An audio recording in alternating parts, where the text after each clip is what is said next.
Hello, ladies and gentlemen. Let's talk about how, in the last 2 years since Temu has launched, it has become the second most popular e-commerce in the world, right behind Amazon, and why it's so successful that even Amazon is trying to copy it right now.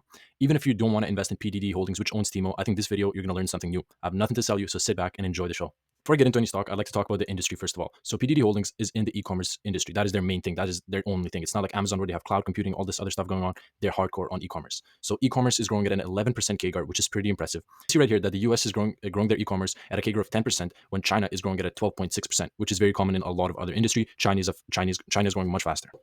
So PDD Holdings, also known as Pinduoduo, I don't know if I'm saying it right, but has only been around since 2015, 9 years. And they launched their Pinduoduo platform, which is only in China. And 2 years ago, only 2 years ago, in 2022, they launched Temu. Now, this chart represents the monthly visits in Temu. Just from 2022, they have 6x or 1000x. It's just growing at a massive, massive pace. And while they have destroyed almost all the competition there is, there's only one standing in front of them, which is Amazon. Amazon gets 2.7 billion monthly visits, and Temu only gets 700 million visits. Amazon has been around for decades, while Temu has only been around for 2 years. And the problem with Temu is it doesn't grow organically at all. That Temu gets little organic traffic. It buys hundreds of millions of visits every day. Now, the insane thing is that while it spends hundreds of $1 millions advertising Temu, I'm sure you all saw the ads, it has a net margin of 28% and a gross margin of 62%. If you compare that to Amazon has a net margin of 7% and a gross margin of 48%. And Alibaba, its other competitor that they already are beating, has a net margin of 14%. Now, there is a key to this. We got to take a look at the business model of Temu compared to Amazon's. So this right here is how Temu changed the game. If we look at an average e-commerce, how Amazon model works is the customer pays you, then you take the goods from your warehouse, you do the logistics, you do the delivery, and then the supplier gets it. Now, what Temu does is they let the manufacturer do everything for them. So Temu gets paid, and then the manufacturer does the rest.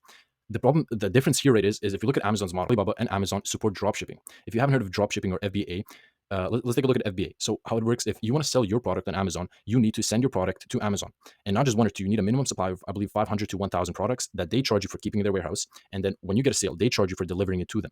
And that is why I believe Temu has such better margins, because they don't have to do all that work for them. They don't need to build so much warehouses and employ. Like Amazon has 1.5 million workers for them, including the delivery drivers. Temu only has 13,000 workers. That's why they're able to have such great margins. At the end of this video, we are going to look deeper into PDD and give it a score out of 100 on how good of a company it is, and we are going to look at evaluation if it's a good buy right now. But before that, let's take a dig into its model and compare it with Amazon and how they're changing each other's strategies. So like we said before, Temu or PDD is a consumer to manufacturer model, which connects the manufacturers directly to the consumers. This reduces costs. Amazon was absolutely jealous about this, and they started doing the same thing. We can see that Amazon has developed a storefront showcasing lower price products, and they're trying to copy their model. We can see that while Temu is expanding its local deliveries capabilities by using US warehouses, Amazon is focusing on replicating Temu's efficient supply chain to better manage costs and improve delivery times. Delivery times for Temu is still pretty high. If you compare it to Alibaba, Alibaba takes 20 to 40 days to deliver a good, while Temu takes 8 to 25 days. That's where they're expanding into the US warehouses, so the product is closer, besides Alibaba, who has most of their product in China, so it takes time to ship overseas. The 2 years that Temu has been around, they have entered 79 countries that they're selling their products right now. And this chart shows the GMV by region. So most of their sales come from the United States, 30% in Europe.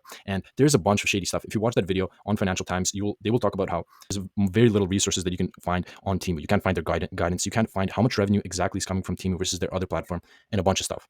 Now, they do the very minimal thing. They release their SEC filings every day. You can see their balance sheet, their healthy balance sheet, their insane income statement, and their very nice cash flow, but they just don't provide any extra value like other companies. There's not much transparency. This is a very good video, and I encourage you guys to check it out if you don't learn more about Temu.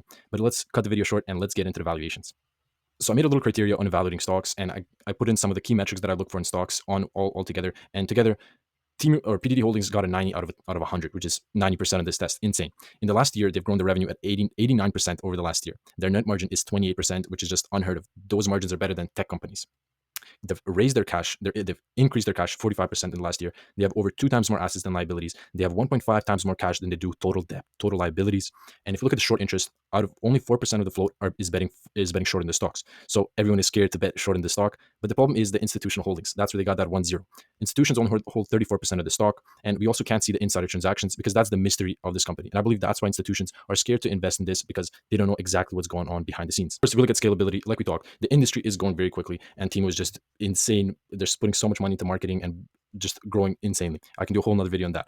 And then, of course, return on assets is at 22%, which is pretty good. The fascinating thing is they're still projected to grow at a massive pace. You can see they're projected to raise their revenues 46% over the next year, and their earnings per share 500%. I'm actually curious how long they will keep this up.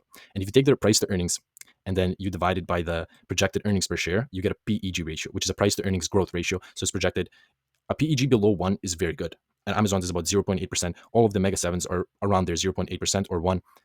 This one has a PEG of 0.03. It's just insane. Selling at a price to earnings at 15, 11 times cash flow, 4 times sales. These guys have some geniuses in the companies because look at how good they manage their money. Return on invested capital, 39%. Return on capital equity, 37%. Return on equity, 38%. Look at these margins. This is just a fabulous thing to see. The diluted shares outstanding. They did dilute the company, the shares, a little bit by about, let's see how much exact percentage it is, but they don't do it anymore. They diluted it at 1.8% of the shares. So they increased the shares outstanding by 1.8%, making having more supply, so the price is lower, diluting the shareholders. I believe the reason they did that is just to keep the balance sheet nice and clean. If you look at the balance sheet, zero intangible assets, no goodwill, 66% in cash, and they have 400 billion Chinese yuan in assets, only 1.7 billion in total liabilities. So this is a very healthy balance sheet, satisfying to look at. One key thing to look at when you're looking at a company, that their total assets are growing faster than total liabilities, which they are. Total assets are growing at 14% over the last year, while total liabilities have been growing at a while total liabilities have been growing at a 12%. Now, Monthly Fool did release this article, 4 reasons to buy PDD Holdings. Number one, PDD is the fastest growing e-commerce leader by far. Profit margins are insane. Profit margins are just incomparable to any other companies right now. They are not targeted by any antitrust regulations, so they have no losses to deal with. That takes a lot of money and a lot of time for management, so it's a very good thing they don't have that, and other companies like the Magnificent Seven usually do. PDD stock looks dirt cheap, 13 times earnings, which is way below the industry average. Now, PDD Holdings was selling at a crazy discount, $90 per share, and has jumped 60% back to the all-time highs right now. But let's take a look at if it really is cheap. And the truth is, it is looking pretty cheap. While the stock price has been growing very much, the company has been growing even faster. We can see that they're selling 4 times sales, 5 times book value, which is a little high, but it's a growth stock. What do you expect? And only 11 times free cash flow. On average, PDD Holdings was selling 9 times cash flow, 9 times sales, and right now it is selling at 4 times sales, 23 times free cash flow, currently setting at 11 times free cash flow, and 11 times book value, which is more than double than it is sitting right now. But when looking at averages, I would rather look at medians, because when a stock has a huge jump in one of these things, it messes up the average. Now, if you have been watching my recent values, you know that I'm more bullish on Chinese economy right now than I am an American. Regardless, I think both will do great, but I encourage you guys to check out this video on the best Chinese ETFs, which I do talk about why China is such a good investing opportunity right now, and the best ETFs, so you can gain more exposure to some of the best tech companies and a bunch of ETFs. I hope you guys really enjoyed this video as much as I did filming it, and comment down below if you have any questions. Thank you for watching.